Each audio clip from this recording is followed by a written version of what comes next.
Ethanol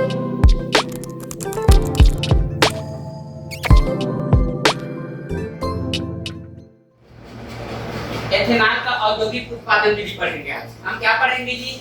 ethanol का औद्योगिक उत्पादन विधि। ध्यान से सुनते रहना। एथेनॉल का औद्योगिक उत्पादन किण्वन विधि के द्वारा किया जाता है। किसके द्वारा किया जाता है? किण्वन विधि के द्वारा। ध्यान से सुनते रहना। सर्वप्रथम हम एक छोटा सा पात्र लेते हैं। इस पात्र के अंदर में हम क्या ले लेते हैं? सीरा ले लेते हैं। सीरा अर्थात हम सर्वप्रथम क्या ले लेते हैं? गन्ने का रस ले लेते हैं। क्या ले लेते हैं? गन्ने का रस और शक्कर ले लेते हैं। तो गन्ने का रस और शक्कर का जो क्रिस्टल रहता है, उसको क्रिस्टल को क्या कर दिया जाता है? पृथक कर दिया जाता है। पृथक का अर्थ होता है अलग कर दिया जाता है। तो शेष रूप में हमें क्या प्राप्त होता है जी? गाढ़ा पीला कलर का एक द्रव प्राप्त होता है। गाढ़ा, समझ में आ रहा है ना? तो उसी को क्या बोला जाता है? सीरा बोला जाता है। क्योंकि वो एकदम लेपन होने के कारण उसको तनु विलीन बनाने के लिए थोड़ा सा उसमें क्या मिला दिया जाता है? पानी मिला दिया जाता है। क्या मिला दिया जाता है? पानी। पानी मिलाने के बाद जो सिरप प्राप्त रहता है वो सिरप पूरी तरह से क्या बन जाता है? तनु विलीन बन जाता है। क्या विलीन बन जाता है? तनु विलीन। उस तनु विलीन में हमें इष्टक मान में क्या करना रहता है? वृद्धि करना रहता है। क्या करना रहता है? वृद्धि करना रहता है।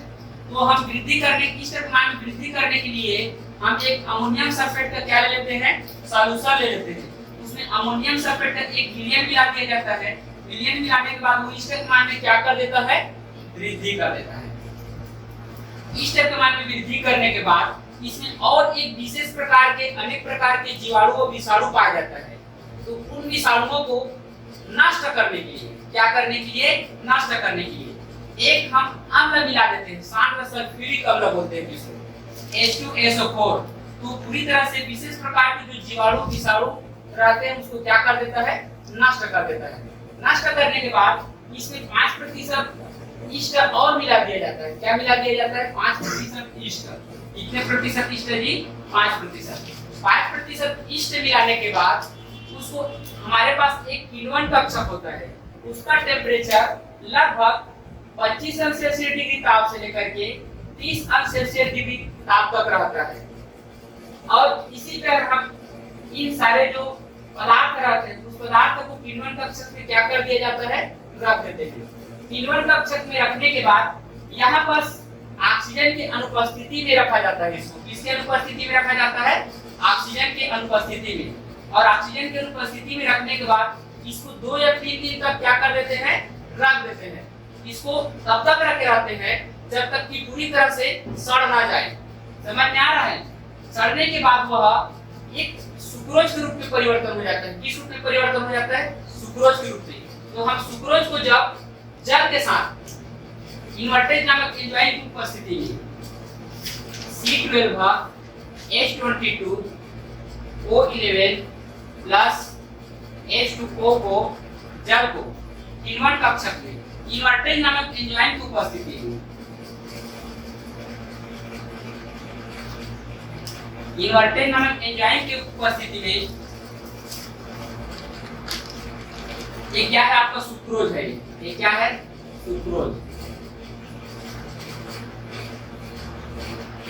इसको तो पता ही है क्या है? आपका जल है।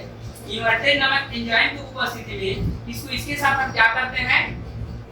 रिएक्शन कराते हैं। तो हमें क्या प्राप्त होता है? ग्लूकोज व फ्रक्टोज प्राप्त होता है।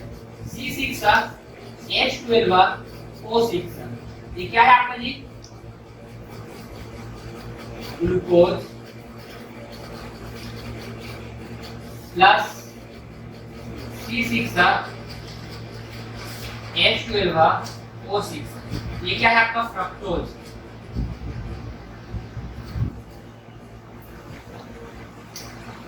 हमें क्या क्या प्राप्त होता है? ग्लूकोज व फ्रक्टोज प्राप्त होता है। पुनः फ्रक्टोज को जाइमेज नामक एंजाइम की उपस्थिति में, किसको उपस्थिति में? पुनः फ्रक्टोज को जाइमेज नामक एंजाइम की उपस्थिति में देखो C6H12O6 इसके साथ जाइमेज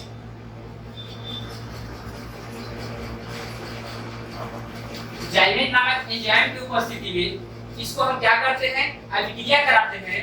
तो हमें क्या प्राप्त होता है? C2H5OH plus CO2 carbon dioxide. चूंकि हमारे पास हाइड्रोजनों की संख्या 12 है और कार्बन की संख्या कितने 6 है, तो हम यहाँ पे जो कर देंगे तो कितना हो गया हमारे पास ये 4 हो गया, और यहाँ पे जो कर देंगे तो पूरा हो जाएगा। और कार्बन डाइऑक्साइड गैस होने के कारण तो क्या हो जाता है, निर्गम नदी के माध्यम से क्या हो जाता है, कार्बन डाइऑक्साइड बाहर हो जाता है। और किण्वन कक्षक में हमारे पास क्या प्राप्त हो जाता है जी, एथिल अल्कोहल। क्योंकि एथिल अल्कोहल को हम भाप आसवन विधि के द्वारा एक अलग से नली के माध्यम से हम पात्र पर क्या कर लेते हैं, इकट्ठा कर लेते हैं। इकट्ठा करने के बाद हमें 90% एथिल अल्कोहल हमें प्राप्त होता है, जिसे हमें किण्वन विधि द्वारा एथिल अल्कोहल पूरी तरह से प्राप्त होता है। देखो इधर, अब हम देखते हैं अल्कोहल का गुणधर्म। क्या देखते हैं जी, अल्कोहल का गुणधर्म। अभी हम किसके बारे में पढ़े हैं, एथेनॉल। तो सबसे पहले एथेनॉल के लिए हम देखते हैं यहाँ पर, देखो अल्कोहल का हम क्या देखेंगे, गुणधर्म देखते हैं। C2H5 है, तो सबसे पहले इसका स्ट्रक्चर मॉडल देखो क्या होता है, स्ट्रक्चर C और क्या आ जाएगा हमारे पास H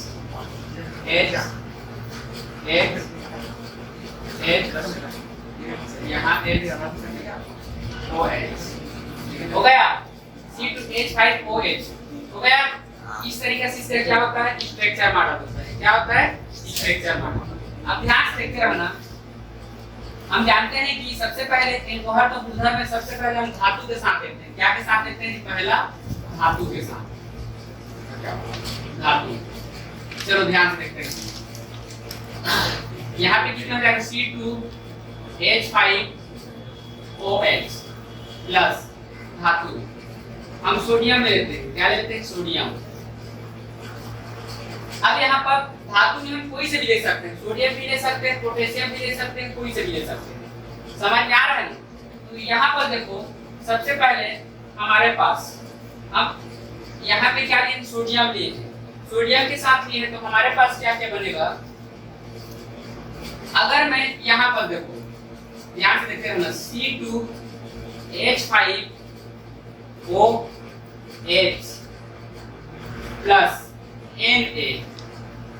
अगर मैं इस बॉन्ड को तोड़ देता हूँ, ये बॉन्ड को तोड़ देता हूँ, तो यहाँ पर देखो C2H5OH प्राप्त होगा, OH बोलता हूँ। यहाँ पर क्या हो जाएगा, N जुड़ जाएगा, तो Na प्लस हमारे पास क्या बच गया, ये हाइड्रोजन बच गया। क्या बच गया, हाइड्रोजन। तो यहाँ पर हम क्या कर देते हैं, H, क्या कर देते हैं, H। तो यहाँ पर देखो C2H5OH तो हो गया, यहाँ पर C2H5ON, इसको हम देखो, इसको सोडियम बोलेंगे, इसको एथा। देखो अब बोलोगे इसका नाम क्या होगा, सबसे पहले नामकरण देखते हैं। नामकरण क्या होगा, ध्यान से देखते रहना। इसका आयुर्वेदिक नाम क्या होता है, सबसे पहले देखो एथेनॉल। क्या होता है जी, एथेनॉल। तो एथा, एथेनॉल मतलब हमारे पास क्या हो जाएगा, एथा। क्या हो जाएगा जी, एथा। और CH3 रहता तो मेथा। अगर मान के चलो यही आपका CH3OH रहता तो ये क्या हो जाता आपका, मेथा। क्या हो जाता, मेथा। हम किसके थ्रू पे देख रहे हैं, इसके थ्रू पे देख रहे हैं। समझ में आ रहा है ना? तो अब यहाँ पर देखो क्या होता है, ये क्या है हमारे पास, देखो हमेशा याद रखना, ऑर्गेनिक कंपाउंड में कभी भी पढ़ा जाता है तो सबसे पहले धातु का नाम को पहले लिया जाता है। किसके नाम को पहले लिया जाता है, धातु का नाम। तो धातु कौन है इन सबों में से बताओ, सोडियम है। तो यहाँ पास मैं क्या लिख दूंगा जी, सोडियम। क्या हो जाएगा, सोडियम। अब बताओ C2H5 को मैं एथा लिखूंगा कि मेथा लिखूंगा, एथा। तो सोडियम एथा। अरे ऑक्सीजन है, ऑक्सीजन जुड़ जाता है सोडियम के साथ, धातु के साथ, तो ऑक्साइड कहलाता है। तो सोडियम एथा ऑक्साइड, ये क्या हो जाएगा इसका नाम, सोडियम एथा ऑक्साइड। अगर यही चीज मान के चलो आपका इस तरीके से रहता, CH3ONA, तो ये इसको सोडियम मेथा ऑक्साइड, इसका नाम क्या हो जाता, सोडियम मेथा ऑक्साइड। हो गया। अब उसी प्रकार से यहाँ पर पहले और वीडियो में बता चुका हूँ कि हमेशा जब भी गैस निकलता है तो वो H के फॉर्म में कभी नहीं निकलता है। वो निकलेगा तो हमेशा क्या निकलेगा जी, H2O। तो ये क्या हो जाएगा आपका, गैस बन के उड़ जाएगा। क्या बन के उड़ जाएगा, गैस बन के। तो हम जानते हैं इधर हाइड्रोजनों के संख्या 5 और 2 कितना हो गया 7, तो इधर भी हमें 7 करना है। तो यहाँ पर मैं क्या लगा देता हूँ, 2 लगा देता हूँ। क्या लगा दिया, 2। तो इधर कार्बन की संख्या कितनी हो गई, 4, तो इधर भी 4 होनी चाहिए। हमेशा याद रखना हम ऑक्सीजन को सबसे पहले बैलेंस करते हैं। कभी भी रिएक्शन देखते हो या रिएक्शन पढ़ते हो तो सर्वप्रथम आप ऑक्सीजन को ज्यादा बैलेंस करने का कोशिश करना, क्योंकि अगर आपका ऑक्सीजन बैलेंस हो गया तो पूरे रासायनिक समीकरण आपका बैलेंस हो जाएगा।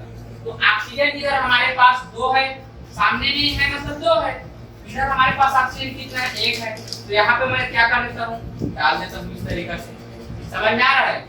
अब यहाँ पर देखो, अब बोलोगे कि इस तरीके से कंपाउंड कैसे बना है, अब मैं बता दे रहा हूँ। यहाँ पर C2H5O और यहाँ पे कितना है H प्लस यहाँ पे क्या है N8 है। ध्यान से देखते रहना। यहाँ पे कितना हो जाएगा C2H5O। अब ये बंद टूट गया है तो यहाँ पर एक माइनस आ गया, मतलब इसका 1 हो गया और ये इस पर अटैक करेगा।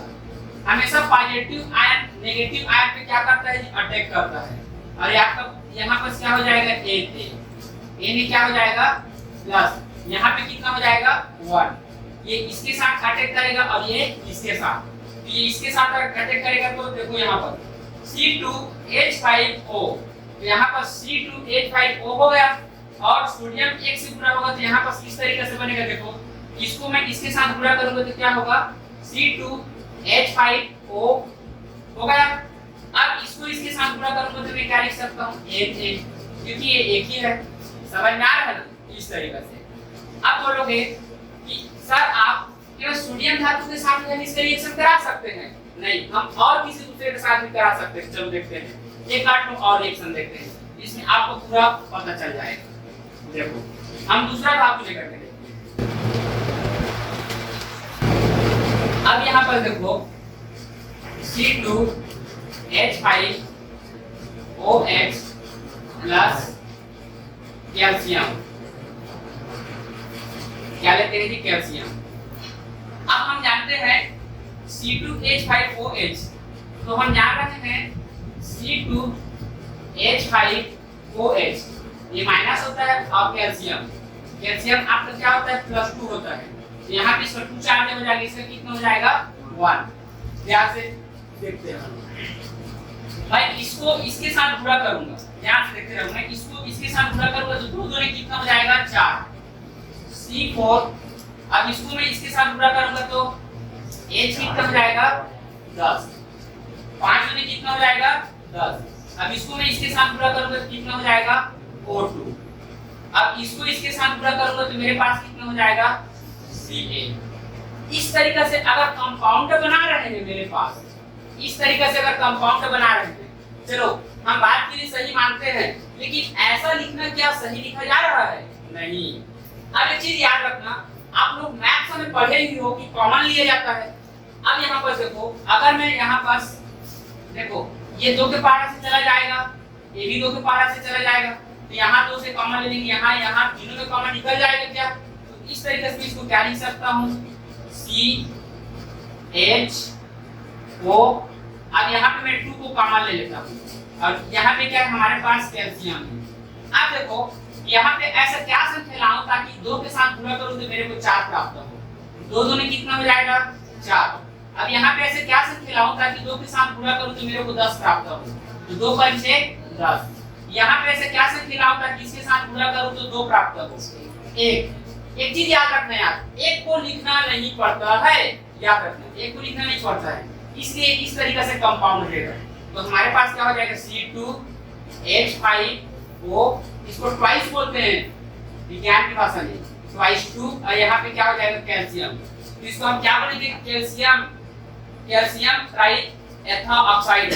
देखो कैल्शियम डाई मोनो डाई 2 बार है, कैल्शियम डाई एथा ऑक्साइड हो गया।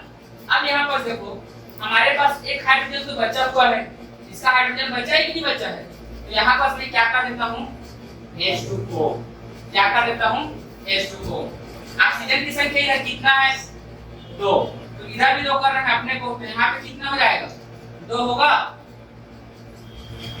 अब एक चीज यहाँ पर देखो, यहाँ जैसे सोडियम 2 है, तो इधर सोडियम हम क्या कर देंगे 2 करना पड़ेगा कि नहीं। तो अब यहाँ पर देखो ये पूरी तरह से आपका बैलेंस हो गया। इस तरीके से आपको क्या करना रहता है, बनाना रहता है।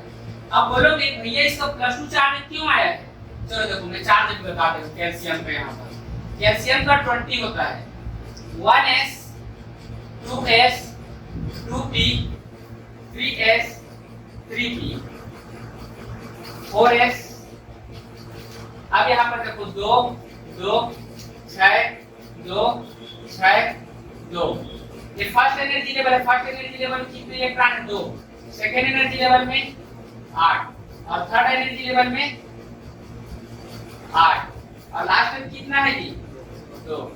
मैं आप लोग को बताया था अगर वैलेंस शेल में 4 से अधिक इलेक्ट्रॉन है तो वो ग्रहण करेगा, लेकिन और ग्रहण करके ऋण आयन बनाता है, और 4 से अगर कम इलेक्ट्रॉन है तो सारे इलेक्ट्रॉन को त्याग देगा और त्यागने के बाद वो क्या बनाएगा धन आयन बनाएगा।